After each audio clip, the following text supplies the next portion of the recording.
Thanks for coming, and I'm really excited to be here today. I'm Marcia Hoffman. I'm with the Electronic Frontier Foundation, and the inspiration for this talk actually was, for me, the last hope, which was one I was not here for. But how many of you were here for that, the last one?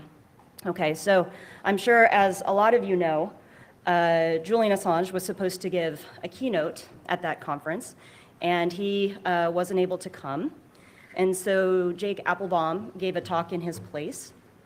And for quite some time after that, Jake got a lot of hassle.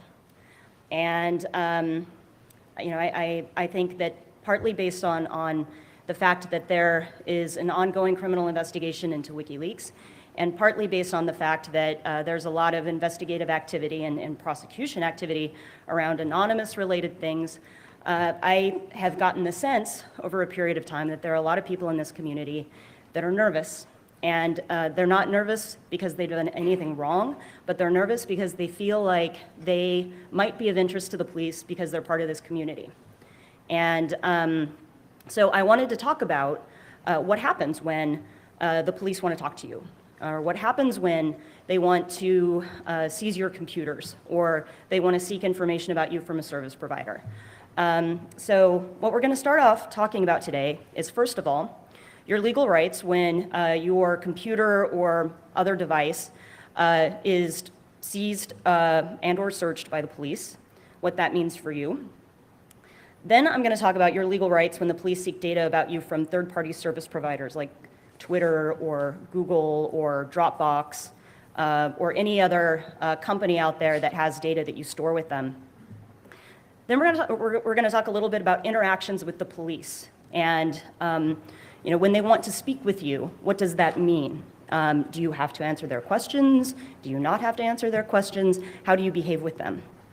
And then related to that, I'm going to speak briefly, but not a whole lot, about the Fifth Amendment privilege against self-incrimination, particularly if the government tries to force you to disclose passwords or encryption passphrases or decrypted versions of data. So I need to start off by giving a standard disclaimer. I'm sorry, I'm a lawyer, you know how it is. This is not legal advice, this is legal information. If you have particular questions about your particular situation, you should speak with a lawyer about that. And my colleague, Hani Fakhouri, could you stand up, Hani? This is my colleague, Hani.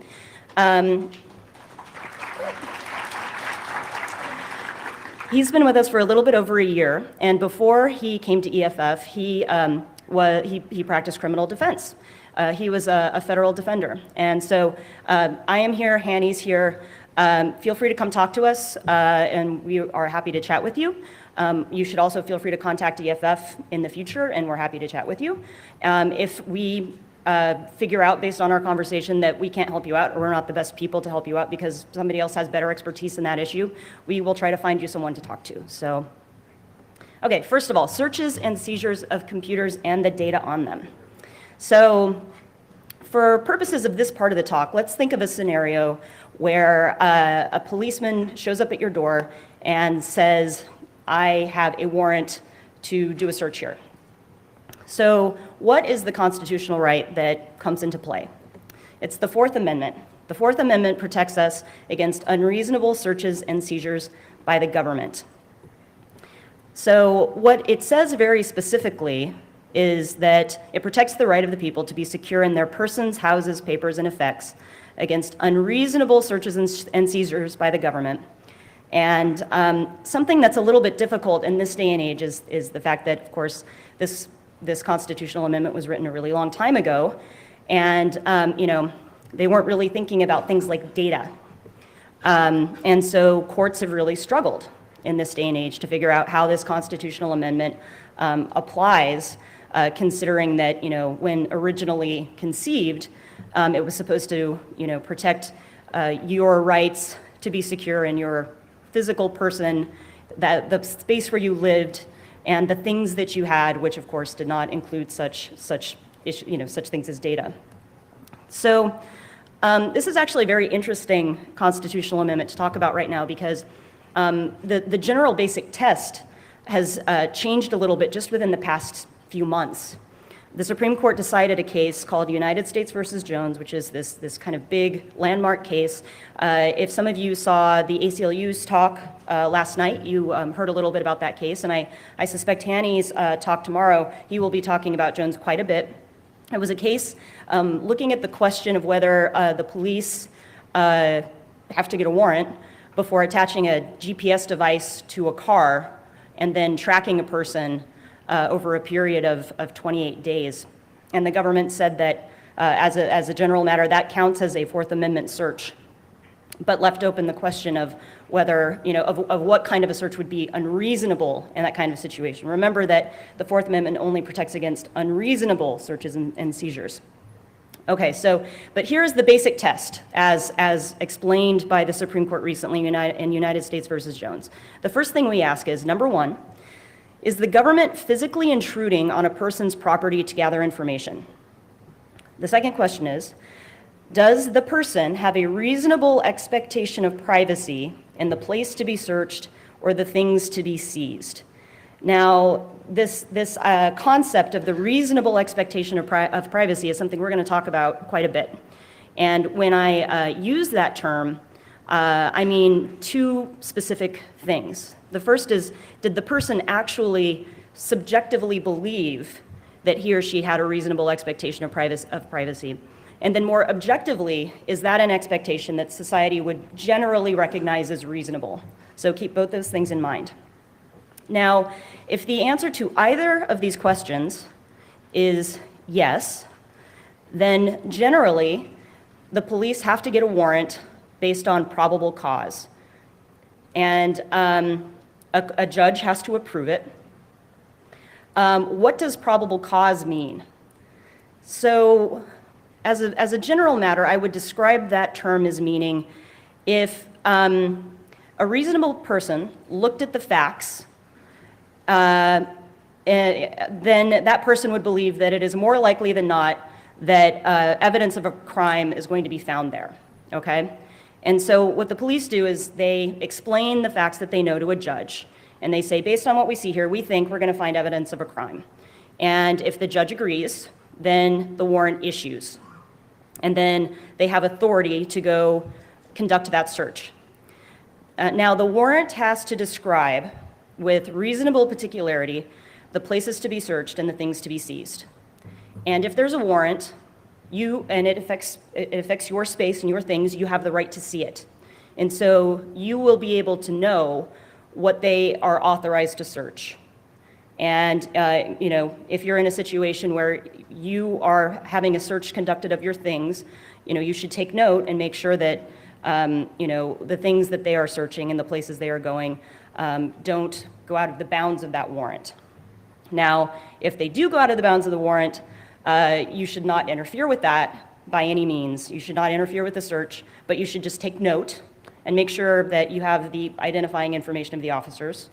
And then you would want to talk to a lawyer about that, all right? If they search your stuff and they take some of it, you might also want to talk to a lawyer later about the possibility of filing a motion for return of property. That's the way you get your stuff back. Now, sometimes there are circumstances where the police don't have to get a warrant to perform a search. This is not by any means an exclusive or a complete list of all of those exceptions, but the ones that I think are important for purposes of this conversation include consent. If they ask you, hey, can we do this? And you say, oh yeah, that's fine, then they don't need to get a warrant. They're allowed. So, keep that in mind if you're ever in a circumstance where you're dealing with the police. If they ask you to consent to a search of something, you do not have to do that. Plain view. If they are in a place where, they're authorized to be, and they see something right in front of their noses that's evidence of a crime that's something different, then they don't have to look the other way. They can seize that too. So for example, if they come to a house and they're there searching for evidence of a burglary, and then when they walk into the house, they see cocaine on the table in front of them, then that's okay. They don't need a warrant to seize that. There is an automobile exception. So if you are driving somewhere and they pull you over and they have probable cause to think there's evidence of a crime in your car, they don't have to go get a warrant then to come back and search it. And the general reason for that is because cars can drive away very quickly, and then the evidence of the crime is gone, basically. So they have evidence to search the interior of the car and the containers within it, and don't have to get a warrant to do that. And then there's exigent circumstances. If they have reason to think that if they take the time to get a warrant, the evidence of the crime is just going to evaporate because somebody's going to destroy it, or the person's going to run away, or whatever, then they don't have to get a warrant. Now, there's a concept also known as a Terry stop, which I'm going to talk about again a little bit later. I want you to know about it a bit now. If they have a reasonable suspicion that there's some criminal thing going on, but it doesn't rise to the level of probable cause, they can briefly detain somebody, and if they think that person might have a weapon or something, they can pat down that person's clothing, to make sure they're not in any danger or anything. And then they can, take that opportunity, that brief detention, to try to get a better handle on the situation, which sometimes may lead to the higher standard of probable cause. Or sometimes it means that they learn that their initial suspicions were wrong, and then the whole thing's over. And then the other thing to be aware of is search incident to arrest. If they arrest you for something, they are allowed to search your person and the things that you have with you as a general matter. A special note about cell phones. Now, a bunch of courts now have looked at the question of, if you are arrested and you have a cell phone in your pocket or a cell phone in your purse, can they search the cell phone without a warrant? Or do they have to then delay and get a warrant to come back and search the phone? And what the courts have said is that, some courts have said, well, they can search that phone incident to arrest because, our cases generally say that they can pat you down and they can search your pockets and whatever you have on your person. So if your cell phone is, one of those items, then they can search it. And other courts have said, well, but cell phones are very special because they contain a tremendous amount of information and there may be nothing vaguely even relevant to the crime on that phone. In fact, it's likely that there's going to be a lot that's not relevant, and it's going to be highly invasive, so they have to get a warrant. There was a case in California, the Supreme Court of California, in California versus Diaz, ruled that no warrant is necessary to search a phone incident to arrest, and that opinion suggested very strongly that wouldn't be limited to phones, but would apply also to, say, laptops or other digital devices that you might have. The Supreme Court of Ohio, looking at the same question, went the other way. So this is something that's very much in flux. The rule for you is going to depend heavily upon where you live and where you are. And so if it's something you're concerned about, it's worth knowing about and, looking into. Okay, so in terms of this particular situation, having a cell phone with you, and the possibility that it might be searched if you get arrested, what can you do about that? If you have reason to think that you are going to be in a situation where you might get arrested, for example, you're protesting and you think it might get potentially contentious or whatever, consider not having your phone with you or any mobile device. Consider leaving it at home or leaving it with a friend. Also, back up your data. I think you probably want to make sure that you're not in a situation where if your phone gets seized, you lose all the stuff on it. Password protect your data. If you use a password lock, that is a pretty good indication that you have a reasonable expectation of privacy in your phone, and that is a fact that may make a difference if your situation gets before a judge. And if it's possible, encrypt the data on your devices. full disk encryption is preferable. How many of you use Android-based devices? Of course. Tablets, okay, all right. Well, how many of you are familiar with Moxie Marlinspike and Whisper Systems? Fewer, but a lot, okay. Well, how many people have seen the source code? How many people have seen the source code? Okay, that's fair. That's fair. But, I am not aware of many options out there for, for full disk encryption on phones, but Whisper Systems has actually produced one. So that's something. It is not available right now, unfortunately, because Whisper Systems has been purchased by Twitter. And, sort of the status of that company's products are, kind of in flux at the moment. But actually, Whisper Systems has produced a whole suite of encryption programs for Android phones. So it's worth looking at if you're interested in keeping an eye on when some of those things come back into use. TextSecure is one of them, and that actually is available right now for anybody who wants to download it and use it, and that's certainly worth knowing about. Okay, so Fourth Amendment, a special case, the border. The Fourth Amendment technically applies at the border, but all of the searches that are done there are pretty much just considered reasonable because of the fact that they're at the border.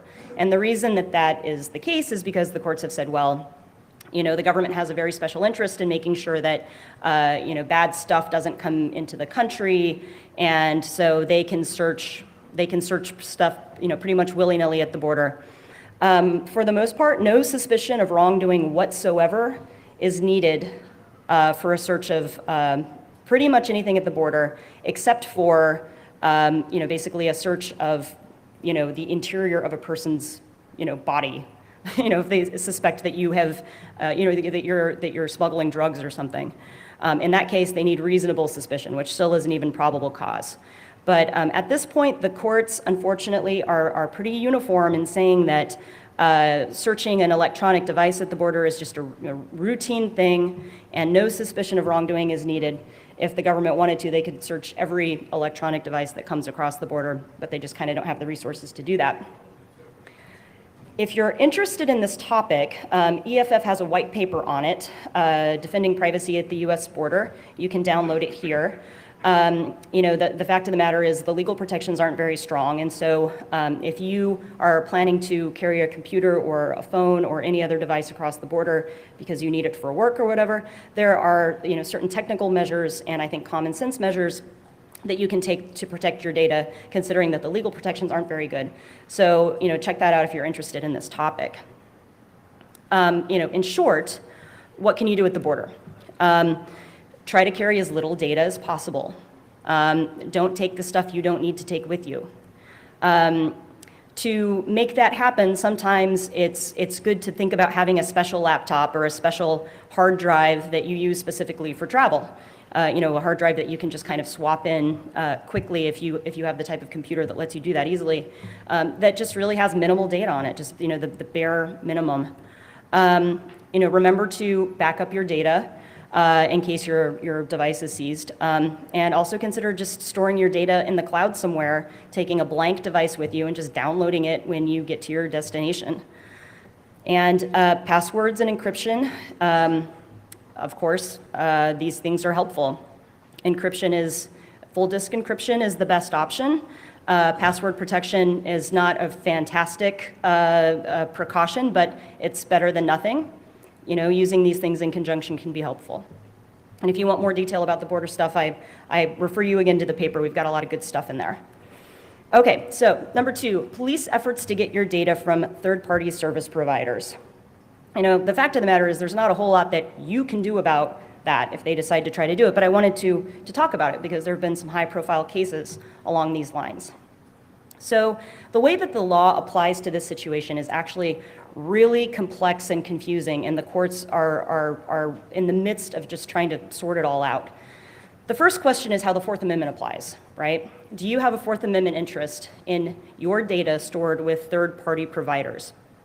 Now, there is a very troubling doctrine out there that comes from a couple of old Supreme Court cases that were not decided at a time when the use of computers was so widespread.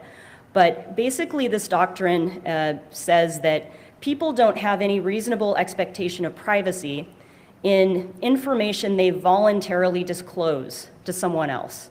The idea being that if it really was private, you wouldn't have made it available to anybody else. And if you have no reasonable expectation of privacy, then it's basically not a Fourth Amendment problem, and the police don't have to get a warrant. If that is true in the information age, think about what that means for your Gmail account, for the things that you store in Dropbox, in the Dropbox service, or any other third-party service. I mean, and almost everybody is moving in that direction. I mean, that is a rule that is going to cause a lot of problems if it stays. Now, some of the courts are recognizing this, and a couple of years ago there was a case called United States versus Warshak. EFF was involved in this case. We filed an amicus brief, and it reached the Sixth Circuit Court of Appeals, which is a pretty high-level court. There are district courts, appeals courts, and the Supreme Court, so this is an appeals court. And that court found that people do have a reasonable expectation of privacy in email stored with third-party providers. So that is a very good result, and we hope to see that expanded. Certainly that doesn't align with the third-party doctrine, and we hope that's kind of the first strike against it. Another encouraging thing is that in United States versus Jones, which I mentioned earlier, one of the justices filed a separate opinion in which she talked about a number of things, but one of them was, she expressed a lot of concern about this idea that if you store data with somebody else, you don't have any reasonable expectation of privacy in it. So this is really an exciting idea that suggests perhaps that at least one Supreme Court and perhaps other Supreme Court members may recognize the situation here and be willing over time to change the way that the law is going in that direction. But as promising as that is, it's going to take a long time for that to happen. Legal processes are really slow, unfortunately. So aside from the Fourth Amendment, there are other things that complicate this question. There is a federal law called the Stored Communications Act that in general basically governs the way that third-party providers can disclose information under certain circumstances. And it among other things, regulates when law enforcement can get stored records from third-party providers. And the rules there are very detailed and complicated, but I think that we can kind of boil it down to three basic ideas.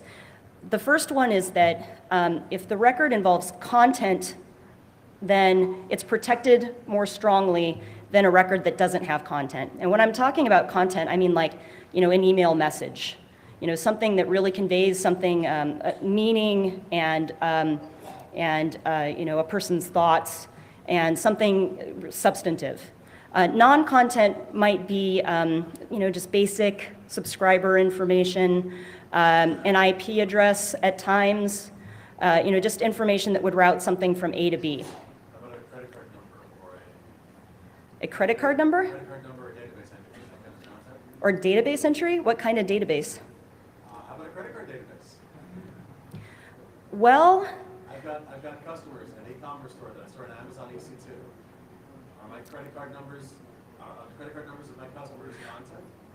that's a good question, and I'm not sure what the answer is. Let me mull that over a little bit. That's interesting. We'll come back to that. Well, content versus, and I also think it's a little bit complicated because there are statutes out there that protect financial data in certain ways, and I'm not sure how they interact exactly with this. So, pardon? I'm sorry, we're getting kind of sidetracked. I'm happy to talk with you about this stuff later. But okay, content versus non-content. One of the things that we worry about quite a bit is, what about things like location data? an IP address, we think, under certain circumstances, might be just routing information. Maybe it's just like an address. But under other circumstances, if you combine it with other data or you have IP addresses showing a person's connections to a service over time, it might reveal a lot more about that person's activities. And at that point, does that rise to the level of content? We think it should. Another question is, within the concept of content, how old is it?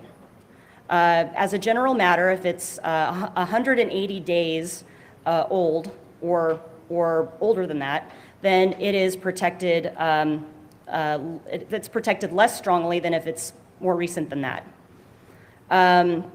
And this law actually only applies to providers of electronic communication services or remote computing services.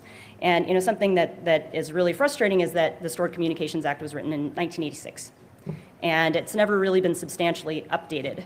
And so, I think that Congress was considering certain types of services at the time. Electronic communication services, okay, these are services that let people communicate with each other electronically. Remote computing services, this tends to involve storage, services that store data for people. But we have providers now that do both of those things. And how do we treat them in this statutory scheme? And so this starts to get really complicated. And it's funny, when you see court opinions on this, often the judges start out just by saying, okay, this is really complicated. I'm going to take my best stab at it, but this is hard. And so, number one, the law needs to be updated, but, number two, it just doesn't apply very well to the situation at the moment. And then there are also state laws that play into this as well. So very, very difficult, complicated situation. This stuff has come up in a couple recent cases that you may have heard about.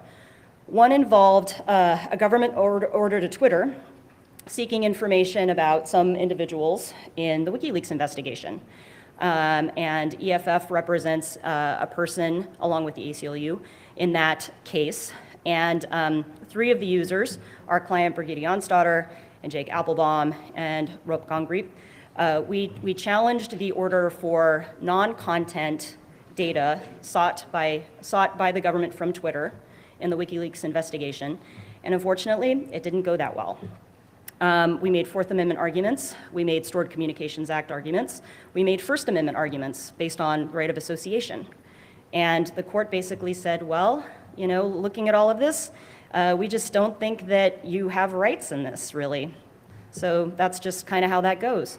Another one was New York versus Harris, a recent case here involving an Occupy Wall Street protester who was charged by the police here with disorderly conduct based on his participation in a protest. And the police sent a subpoena to Twitter trying to get information about Mr. Harris's activities on Twitter over a period of three months. And that included actual content, tweets. And it appears to have extended also to direct messages, so even private content, not just content that's just out there for everybody to see. And Mr. Harris pushed back against this. Twitter filed a motion pushing back against this. The ACLU and EFF and Public Citizen, we joined together to file an amicus to support them. But unfortunately, again, the court didn't recognize the privacy interests in the way that we'd hoped. And so, these are fights that we're working on now and continuing to work on. And I think that these are issues that organizations like ours are going to be working on for a long time. This is one of our big battles in the coming years, is trying to show the courts that there are privacy interests in data stored with third parties, and that's important. We launched a campaign a couple years ago called When the Government Comes Knocking, Who Has Your Back? And the idea was to recognize certain companies who actually have good practices along these lines. And I know you probably can't see the categories very well, but we gave various companies stars for telling users about data demands from the government. So, when the government sends a data demand to Twitter, for example, we gave them a star because they have a policy of letting the customer know that, so that the subscriber can actually push back against that. That can't always be the case, unfortunately, because sometimes the demand comes with a provision that says, this is sensitive and you can't tell anybody. But, to the extent that services are able to tell their subscribers, there are several that do. We also gave stars for companies that are transparent about government requests. There are an increasing number of companies that publish reports about this on an annual basis that say how many requests they get, what kind of requests they get. We gave stars for fighting for user privacy in the courts and for fighting for user privacy in Congress, because as I mentioned, some of these laws are really outdated and they need to be improved given advances in technology. So this is not a complete list of all of the companies that we have given stars to, but I encourage you to take a look at that report so you can get a sense of what the practices of the various companies are. I will tell you that some of the best practices out there are Twitter's, and also a little ISP in Northern California called Sonic.net. How many people are Sonic customers here? Just a few. I give those guys a lot of credit. So a lot of this is out of your hands because, we're talking about your data stored with other people. But what can you do? So understand what data you're actually disclosing to service providers and that they actually have and maintain. And be selective about the services you use because some of those companies have better practices than others. If it's possible, if you're using a service where you can encrypt data before you upload it, then you should do that. It's best to use a service that lets you encrypt the data yourself and then upload it, rather than organizing or designing their services in such a way where they actually might be able to give the government information that would allow decryption of that data. And as I mentioned before, I feel like the legal issues here are tough, and right now the law is not on our side. And so I think this is another area where technical solutions are a good idea. And so keep an eye out for technical solutions and build technical solutions.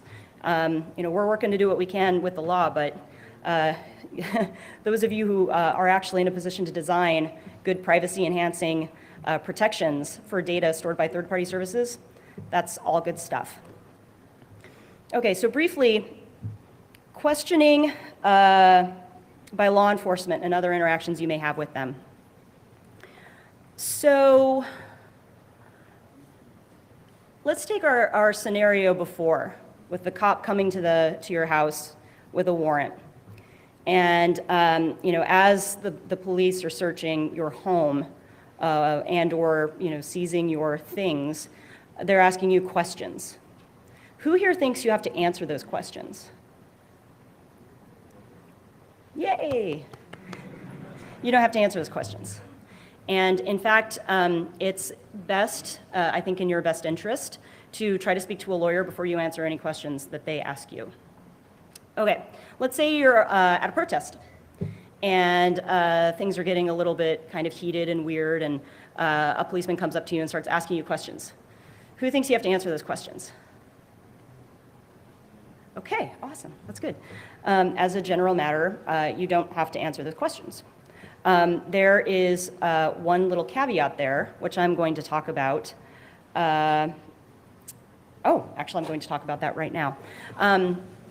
I gave an early version of this talk a few months ago at Noisebridge, and people at Noisebridge are very smart and they have great questions. And one person asked me, well, okay, so you don't have to answer questions, but what if they ask you who you are or ask you for ID? Do you have to answer that question? And here's the deal.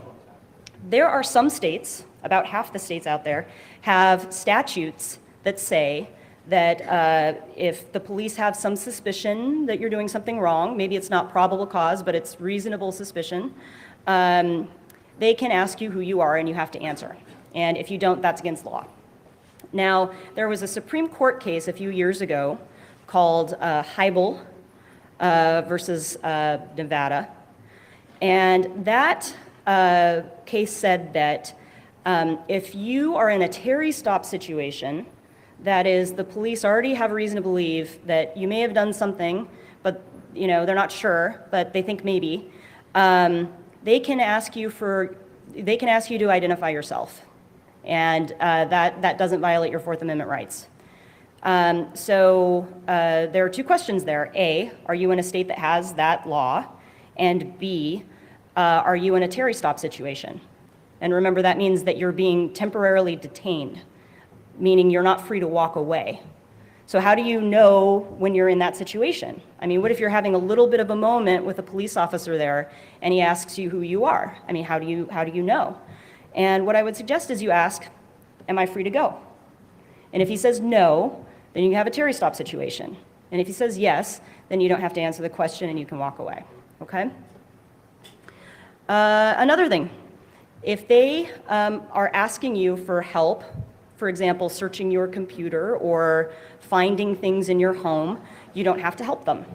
And remember that consent is one of those exceptions to the Fourth Amendment, and so it may very well be in your best interest not to help, even if you feel like you're being impolite or difficult and you're concerned about causing a difficult, awkward interaction, right? Because you wouldn't want your good-natured help to be considered something that it's not. Remember that you can always ask to speak to a lawyer. Maybe they won't always say yes, but if you're having an interaction with the police that you're uncomfortable with, it's never a bad idea. And as a general matter, if they want information from you, it is a good idea, I think, to speak to a lawyer first, because as we all know, anything you say can be used against you, and if you don't give them information, then they can't. So maybe this is a little bit, I'm very big on etiquette, and my mother was as well, and so I always feel a little bit silly when I talk about this, because I'm just kind of, I have a thing about politeness, but really, seriously, in situations like this, I think it's never a bad thing to be polite. I think these situations can often become very awkward, and you feel strange being uncooperative because it feels confrontational and like you're only going to escalate things and make everything worse. But remember, it's not in your best interest to be helpful, and it's not in your best interest to offer information. And I think that often police officers can try to use that against you. Try to make you feel like you're being rude and uncooperative, so that you feel like you need to change the way you're acting. So I think that to help kind of keep things kind of calm and copacetic, just be polite. I mean, you're not going to help them, but you don't have to be antagonistic, There are some things that are some very bad ideas if you do them. And, I'm not giving legal advice here, but I'm just saying there are some things that are bad ideas. One is lying to the police. It is a very bad idea to lie. That is a separate and distinct crime. And if you lie, it may give them grounds to pursue something against you that they didn't have before. And so never lie, either affirmatively or by omission. I think that is important. It's a bad idea to interfere with a search. If they come into your home and they are searching your things, if they are searching, if you look at that warrant and it doesn't have computers in it and they're searching your computer or they're taking your computer, don't try to wrestle it away from them, or, just let them do it and then talk to your lawyer about it. It is very important not to destroy, delete, or alter anything that might frustrate an investigation. And Hanny gave a whole talk on this yesterday. He's done a lot of research on this, and if you have questions about this, he's a great person to talk to. Okay, so compelled disclosure of passwords and encryption passphrases and encrypted information. I'm actually giving a whole talk on this at DEF CON in a couple of weeks, and so I'm not going to get into it a whole lot, but I think that it is a good thing to discuss. So the Fifth Amendment gives you the right to not incriminate yourself. No person shall be compelled in any criminal case to be a witness against himself. So the privilege against self-incrimination protects against government attempts to force you to give testimonial evidence that would tend to incriminate you. Now, I think it's easy to grasp the concept of what is compelled. It's when they force you. It's when you don't have a choice, right? If they walk into your house and they want to log onto your computer and they're saying, "Oh, hey, would you give me your encryption passphrase?" Do you have to give it to them? Who thinks you have to give it to them? Excellent. The only time you can be forced to give information in a situation like this is by a judge, okay? And only if you don't have a valid privilege against self-incrimination. So keep that in mind when we talk about compulsion. Excuse me? I'm getting to that. Okay, so the next part is testimonial evidence. What is testimonial versus non-testimonial? Okay, testimonial evidence is when you reveal the contents of your mind, okay, as opposed to like some physical, tangible thing. So a good way to think about this is a combination lock versus a key. And this is actually a comparison that the Supreme Court has put out there. So if the police wanted to unlock a safe, and the safe had a combination lock, and the only way they could get the combination is by making you say it, then that implicates the privilege against self-incrimination, because you would have to be telling them something that reveals the contents of your mind, all right? Now, if there is a key to that safe, and they say, give us the key to that safe, if you have the key, the Fifth Amendment doesn't protect you from having to turn it over, because it is a physical thing. It doesn't reveal anything about your mind that would give them evidence against you, okay? Does that make sense? Well, and we're going to talk a little bit about that too.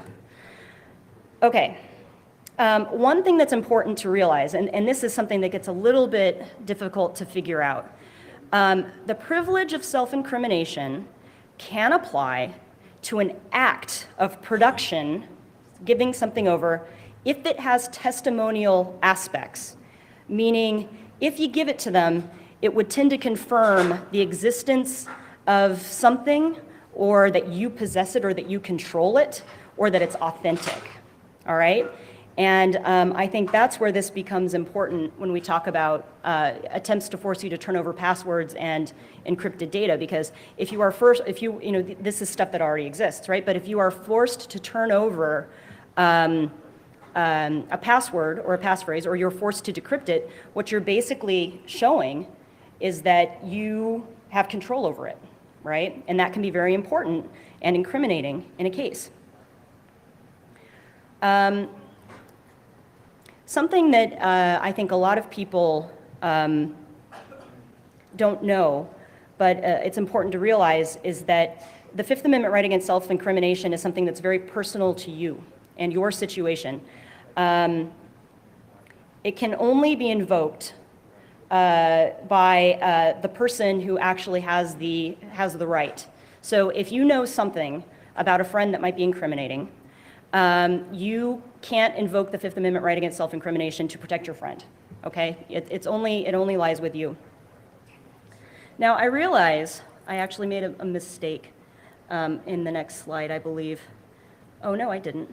Okay. One thing that I did not put in my slides, but is important also, is what the concept of incrimination is. Now,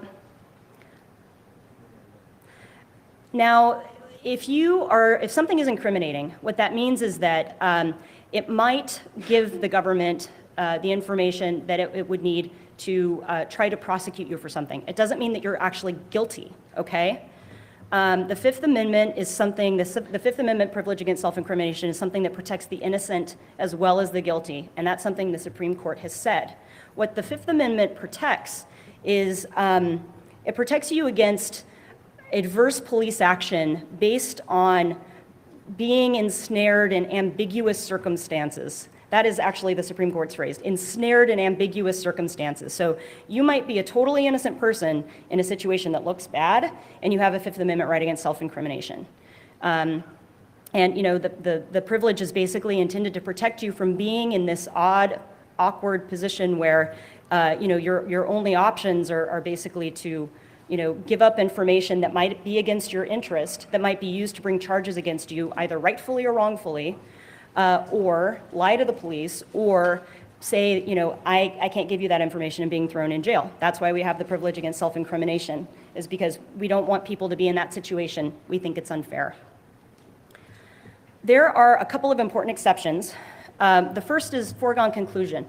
if the cops already have a pretty good idea that there is evidence in your possession and what it is and where they're going to find it, the privilege might not apply, because the important factor is the difference between what you know and what they know.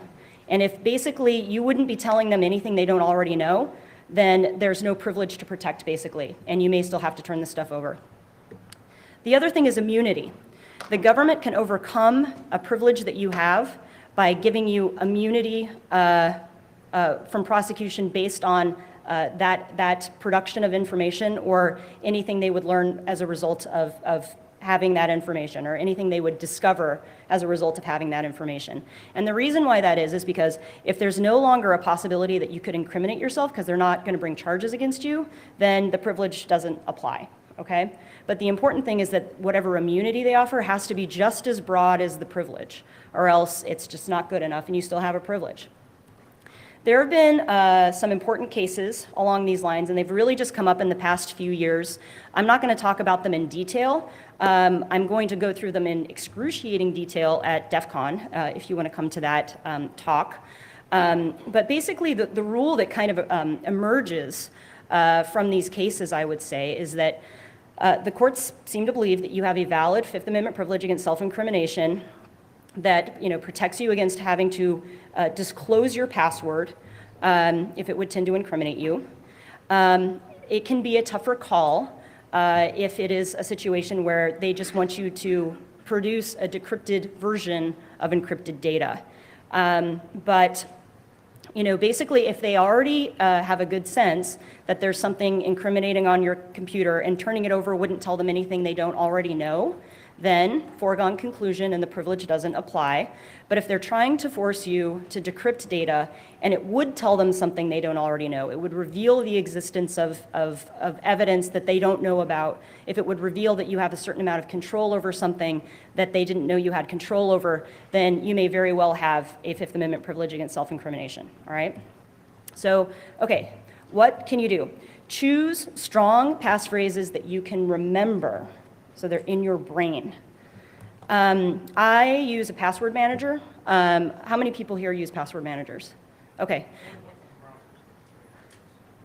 I think that this is a good option because you can have strong passwords, and while it is true they are recorded, you have to have a password to access them. And if you remember that password, I think that that is a good situation. If you are asked to turn over a password, consider exercising your right to remain silent. Consult a lawyer about that. And remember, only a judge can force you to turn it over, so it might be best to err on the side of refusing to disclose information and let your lawyer deal with it. Choosing a strong passphrase. I don't know how well you can see this. XKCD, good advice on choosing a strong password. If you want to come back and look at this, you want a password with high entropy, but something that's easy for you to remember and difficult for other people to guess. He basically suggests choosing 4 random common words and having a mnemonic device so that it means something to you, but it doesn't mean anything to anybody else. Okay, further reading, we have a white paper, Know Your Rights. We have tips for talking to the police, which you can get at the EFF vendor booth, and that's it. And I got questions for whoever wants them.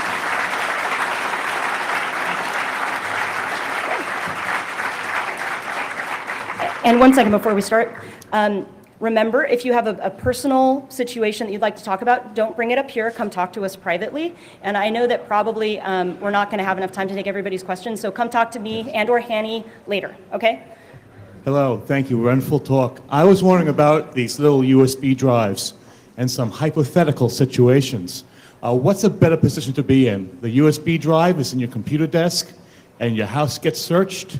You have it on your person, you get searched, or you're running away from cops and it gets lost in the woods. Oh my gosh. I guess if the question is what puts you in the best position legally, Yes. I would say that if you have it in your desk drawer, they're probably going to need a warrant to get it. If you have it on your person and you're in a situation where you get arrested or something, I think it depends on the jurisdiction. They may say, well, we seized it incident to arrest. We don't need a warrant. Some other court might say that they do need a warrant. If you throw it away, My concern is that if they find it, it looks like maybe you tried to get rid of evidence, and that probably isn't very good for you. That's my take on that. And I was wondering about third-party information disclosures. Has there been any case law about VPS providers, because they're like virtual imaginary computer systems, but you're in complete control, although the hardware belongs to someone else? I'm not aware of any cases on that yet. All right, thank you. The law is slow. Like I said before, it takes a long time to catch up. Okay. I've been asked to remind you that we have a table downstairs, and you can, meet with us down there. We're happy to talk with you. Do I have time for a couple more questions? Okay. So Yep. you mentioned you need reasonable suspicion at airports for them to actually search your body. So not like the outside of your person, but But it's the like if they think insides. that, yeah. So how do the full body scanners play into that at all? And if they do? Yeah, that is kind of a difficult question. I think the reason that the courts have said, and the Supreme Court has said that, if they suspect you're smuggling drugs or something, they need reasonable suspicion to, search the interior of your body, is because that is such an invasive thing, all right? Like physically invasive. And I don't think anybody disputes that you have a reasonable expectation of privacy in, your alimentary canal, all right? And I think that the idea is that, the full body scanners don't involve any physical intrusion. And I'm aware of one court who's, considered the Fourth Amendment implications and said that under the Fourth Amendment, it's kosher. And I suspect that if it was a more physically invasive procedure, that case might not have gone that way. That's my take on that. Hi. I wanted to go back to search incident to arrest. I'm not well read on the issue, but I know that I read the Seventh Circuit opinion, where basically Judge Posner upheld search of his cell phone data, incident to arrest. And his rationales were not convincing to me at all. I know I'm a little biased. But I'm curious, playing devil's advocate, what are the best arguments you've heard in support of that search? Because typically I thought they were supposed to be based on officer safety and preservation of evidence. The best arguments in favor of the idea that the police ought to be able to search an incident to arrest? Correct, yeah. I think the best arguments that I've heard the government offer up is the idea that you might remotely wipe your phone. And if they take the time to get a warrant, the evidence might disappear. Our response to that has been that, a sound forensic practice would be to, put that phone in a Faraday bag of some sort and, basically get a warrant and then search it. Because if you don't do that, you may end up tainting your evidence anyway. So, if you have a situation where a policeman is just rifling through a phone, that's probably not a good situation from a forensics perspective. So, yeah, I would say that's probably the best argument. Okay, thank you. Could you go over a few of the main differences between a criminal investigation versus like a civil lawsuit, like discovery law that would, Discovery? Yeah, like so instead of when, they're searching your house, when you're in the discovery process and you're being asked questions and you're having to give up information voluntarily. I think that could be a very long and involved answer. Why don't we talk about that a little later, if that's okay? Great talk. Thank you. You said financial info is always privileged. So if I upload a copy of like QuickBooks to my Dropbox, would that prevent them from revealing any of my data? So, I'm sorry, I did not mean to suggest that financial data is always privileged. What I meant to say, my point was that there are different laws that protect privacy of financial data in certain circumstances, like when it's held by financial institutions. And I wasn't sure how those laws interact with ECPA, with the communications privacy laws. I don't think it is sort of universally true that financial data gets, like a special like financial privilege or something like that. But what I would say is that, if you have data that you encrypt that is uploaded to a service like, to a third-party storage service, and you are the only one who's in a position to decrypt that information, I think that you're in a pretty good position legally, because they're going to have a hard time getting access to that data with a like low-level process, because you would have to be in a position to have to decrypt it, right? So we'd be talking about Fifth Amendment stuff at that point. That's it. Okay, sorry, I'm done. Thank you, guys.